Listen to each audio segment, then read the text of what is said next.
여러분 주변에 이런 분 계십니까? 아무리 설명을 해도 결국 자기 방식대로 하는 사람. 겉으로는 그래 알겠어라고 하지만 결과는 늘 똑같은 사람. 이런 사람을 우리는 흔히 고집이 세다라고 말합니다. 그런데 명리에서는 이 고집이라는 것이 단순한 성격 문제가 아니라 구조적인 문제라고 봅니다. 타고난 기운의 방향 자체가 한쪽으로 강하게 쏠려 있기 때문에 생각, 판단, 행동이 모두 하나의 방향으로만 흐르게 되는 것입니다. 오늘 말씀드릴 을묘, 신유, 임자, 이 세 일주는 그 중에서도 가장 대표적인 고집불통 구조를 가진 일주입니다. 혹시 본인이 해당된다면 오늘 영상이 조금 불편할 수도 있습니다. 하지만 끝까지 들으시면 분명 인생을 바꾸는 힌트를 얻으실 수 있습니다. 먼저 고집불통 사주의 핵심 구조입니다. 이 세 일주를 이해하려면 반드시 알아야 하는 개념이 있습니다. 바로 간여지동입니다. 천간과 지지가 같은 오행이라는 뜻입니다. 이게 왜 중요하냐?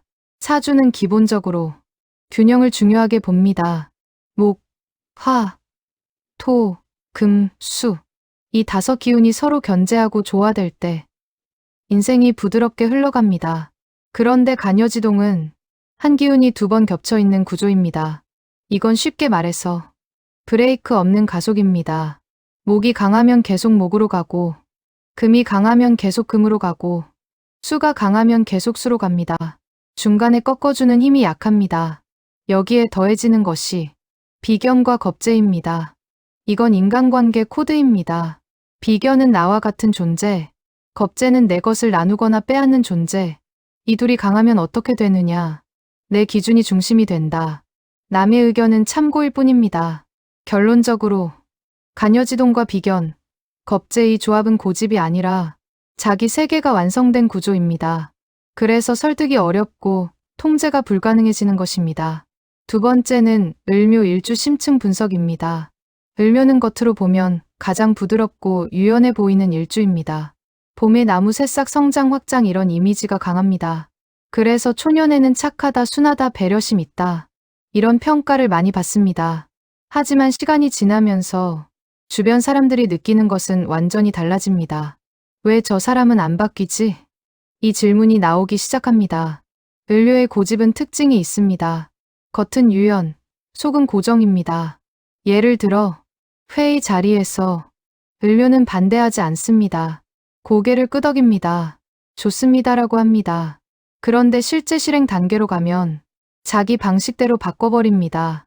왜냐하면 을묘는 타협은 할 수 있지만 신념은 바꾸지 않기 때문입니다. 이 구조가 강해지는 경우는 편관이나 편인이 섞일 때입니다.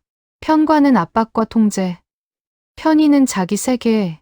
이게 결합되면 나는 옳다는 확신이 더 강해집니다. 을묘의 또 하나 특징은 지속형 고집입니다. 한번 정한 방향을 오래 밀고 갑니다. 그래서 사업이나 연구 분야에서는 큰 성과를 내기도 합니다. 하지만 인간관계에서는 답답한 사람이 됩니다. 특히 가까운 관계일수록 상대방은 내 말을 안 듣는다, 소통이 안 된다, 이렇게 느끼게 됩니다. 세 번째는 신유 일주 심층 분석입니다. 신유는 완전히 다른 결의 고집입니다. 을묘가 살아있는 나무라면 신유는 완성된 칼입니다. 이미 다듬어져 있고 이미 기준이 정해져 있습니다. 이 사람들은 정리정돈, 규칙, 원칙, 이 세 가지를 매우 중요하게 생각합니다. 그래서 사회적으로는 굉장히 인정받기 쉬운 구조입니다. 문제는 여기서부터입니다. 기준이 너무 명확하다. 이 말은 곧 융통성이 부족하다는 뜻입니다. 신유는 틀린 것을 못 참습니다. 그리고 더 중요한 건 내 기준에서 틀린 것입니다. 객관적인 기준이 아니라 자기 기준입니다. 그래서 갈등이 발생합니다. 예를 들어 직장에서 상사가 비효율적인 지시를 내리면 신유는 속으로 받아들이지 않습니다. 겉으로는 따르지만 내면에서는 강하게 반발합니다. 이게 쌓이면 어느 순간 폭발합니다. 그리고 그 폭발은 굉장히 날카롭습니다. 말이 직설적이고 상대를 베어버리는 느낌이 납니다. 신유의 고집은 논리형 고집입니다. 자기 나름의 이유가 있고 근거가 있습니다. 그래서 더 설득이 어렵습니다. 왜냐하면 논리로 맞서기 때문입니다. 그리고 자존심이 강하기 때문에 틀렸다는 것을 인정하는 순간 자기 존재가 무너진다고 느낍니다. 그래서 끝까지 버팁니다. 네 번째는 임자 일주 심층 분석입니다. 임자는 세 일주 중 가장 강력한 구조입니다. 겉으로 보면 유연합니다. 부드럽습니다. 적응력이 좋습니다. 그래서 많은 사람들이 좋은 사람이라고 착각합니다. 하지만 깊이 들어가면 완전히 다릅니다. 임자의 고집은 보이지 않는 고집입니다. 겉으로 드러나지 않습니다. 그래서 더 무섭습니다. 예를 들어 누군가가 임자를 설득합니다. 임자는 듣습니다.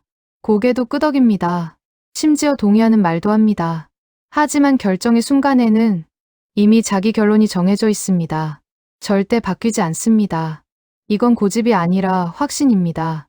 여기에 양인이 더해지면 강력한 자기 중심성이 형성됩니다. 이 사람들은 남의 영향 자체를 잘 받지 않습니다. 그래서 독립성이 매우 강합니다. 문제는 이 구조가 지나치면 고립으로 이어진다는 점입니다.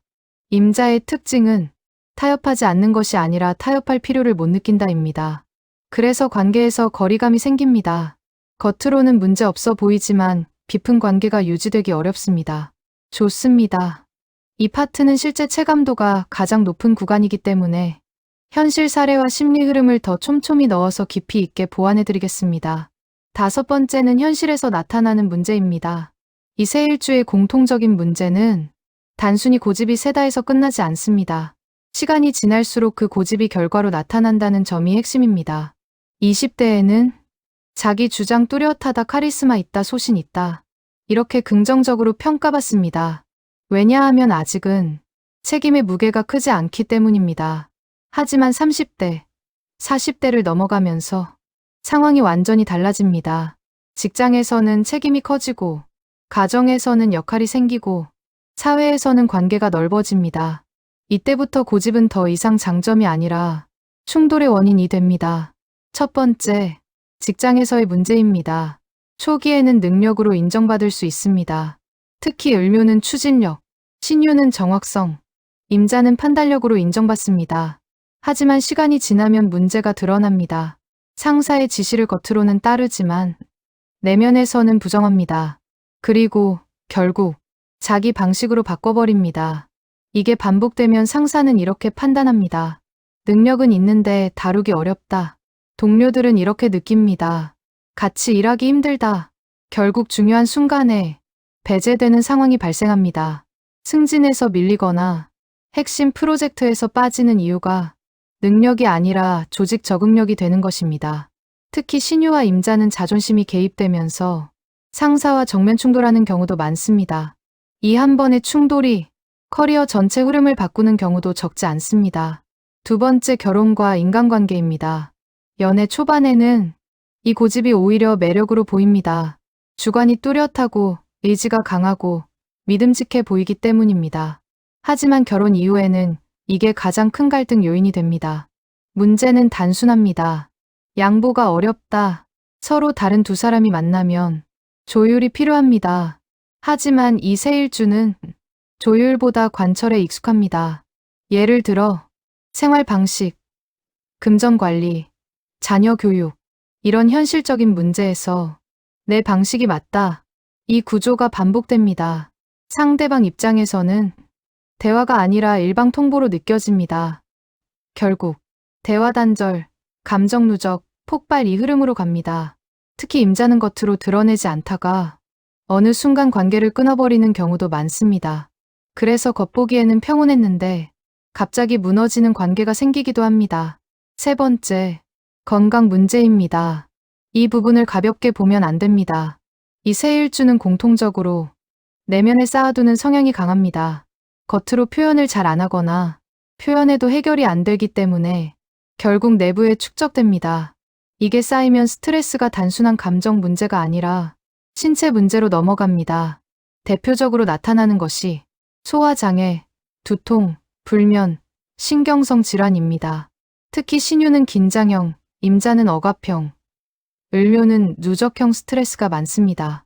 문제는 본인이 이걸 인정하지 않는다는 점입니다. 이 정도는 괜찮다, 내가 이겨낼 수 있다, 이렇게 버티다가 어느 순간 한 번에 무너지는 경우가 많습니다.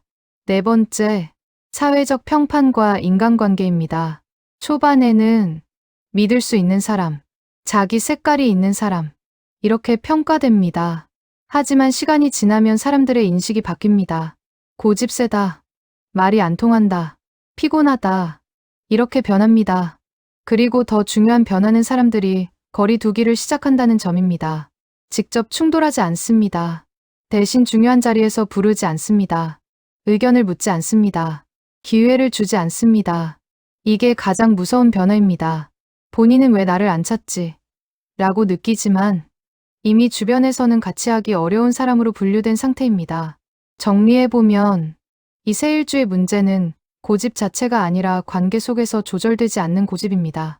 그리고 그 결과는 시간이 지날수록 직장, 가정, 건강, 인간관계, 모든 영역에 걸쳐서 누적되어 나타납니다. 그래서 반드시 필요한 것은 능력을 키우는 것이 아니라 유연성을 배우는 것입니다. 이걸 깨닫는 시점이 빠를수록 인생의 흐름은 완전히 달라질 수 있습니다. 여섯 번째는 반드시 필요한 변화 방법입니다. 이 구조를 가진 분들에게 정말 필요한 것은 능력이 아닙니다. 이미 충분히 능력은 있습니다. 문제는 조절력입니다. 내 생각, 내 감정, 내 판단을 어디까지 밀고 가고 어디서 멈출지를 아는 힘. 이게 인생을 완전히 바꿉니다. 첫 번째, 의도적으로 속도를 늦추는 훈련입니다. 이 세 일주의 공통점은 판단이 빠르다는 것입니다. 상황을 보면 바로 결론이 나옵니다. 그리고 그 결론에 대한 확신도 강합니다. 문제는 검증 과정이 생략된다는 점입니다. 그래서 필요한 것이 속도를 늦추는 습관입니다. 예를 들어 중요한 결정은 최소 하루, 가능하면 이틀을 둡니다. 바로 답하지 않고 생각해보고 말씀드리겠습니다. 이 한마디를 습관화하는 겁니다. 처음에는 답답하고 불안합니다. 하지만 이 과정에서 감정이 빠지고 다른 시각이 들어옵니다. 이 차이가 인생의 결과를 바꿉니다. 두 번째, 의도적으로 반대 의견을 수용하는 훈련입니다. 이 세 일주는 본능적으로 자기와 맞는 말만 받아들입니다. 그래서 더 확신이 강해집니다. 이걸 깨기 위해서는 일부러 나와 다른 사람을 가까이 둬야 합니다. 그리고 중요한 것은 듣는 태도입니다. 중간에 끊지 않고 반박하지 않고 끝까지 듣는 것, 이게 핵심입니다. 처음에는 말도 안 되는 소리처럼 들립니다. 하지만 끝까지 듣다 보면 내가 놓친 부분이 보이기 시작합니다. 이 과정이 반복되면 사고의 폭이 넓어집니다. 세 번째, 작은 양보를 반복하는 훈련입니다. 고집이 강한 사람에게 큰 변화는 불가능합니다. 대신 작은 양보를 반복해야 합니다. 예를 들어 식사 메뉴, 약속 시간, 사소한 결정, 이런 것에서 일부러 상대 의견을 따르는 연습을 합니다. 중요한 것은 의식적으로 한다는 점입니다. 처음에는 손해보는 느낌이 듭니다. 하지만 반복되면 관계가 달라집니다. 사람들이 편안함을 느끼기 시작합니다. 그리고 이 경험이 쌓이면 큰 상황에서도 유연하게 대응할 수 있게 됩니다. 네 번째, 감정과 판단을 분리하는 훈련입니다. 특히 신유와 임자에게 매우 중요합니다.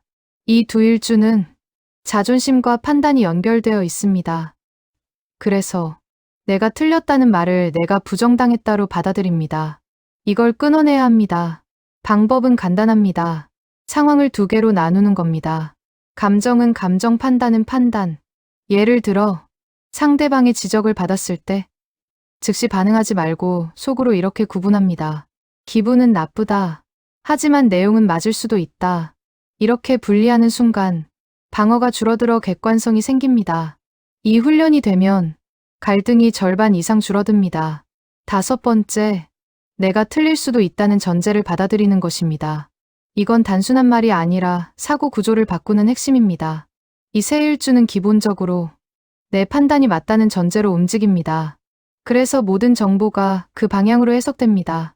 이걸 바꾸는 방법은 하나입니다. 결론을 내리기 전에 이 질문을 던지는 겁니다. 혹시 내가 틀렸을 가능성은 없을까? 이 질문 하나가 생각의 방향을 바꿉니다.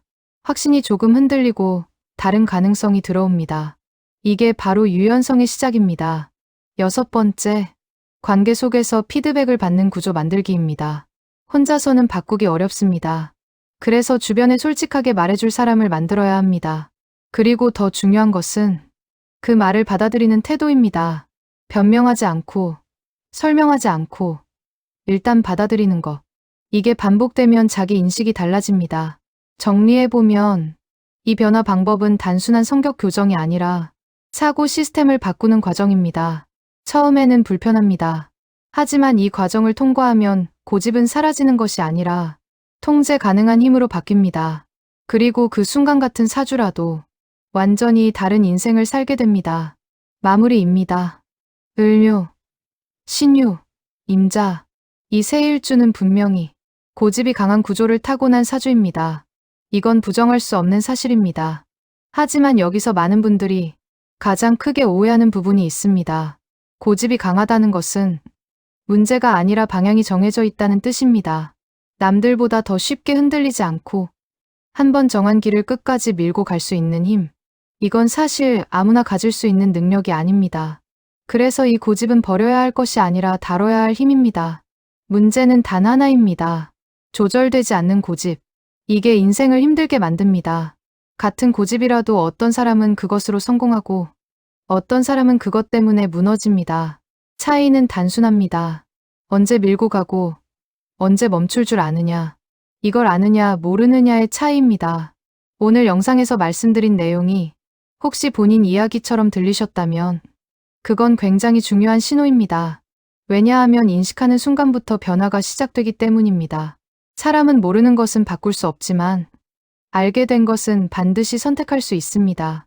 이 세 일주를 가진 분들은 이미 강한 무기를 가지고 태어난 분들입니다. 문제는 그 무기가 지금까지는 자신을 향하고 있었을 가능성이 큽니다. 고집이 강할수록 스스로를 몰아붙이고 스스로를 고립시키고 스스로를 힘들게 만드는 경우가 많습니다. 이제 방향을 바꿔야 합니다. 그 힘을 자신을 해치는 방향이 아니라 자신을 살리는 방향으로 돌려야 합니다. 조금만 시선을 바꾸면 인생이 달라집니다.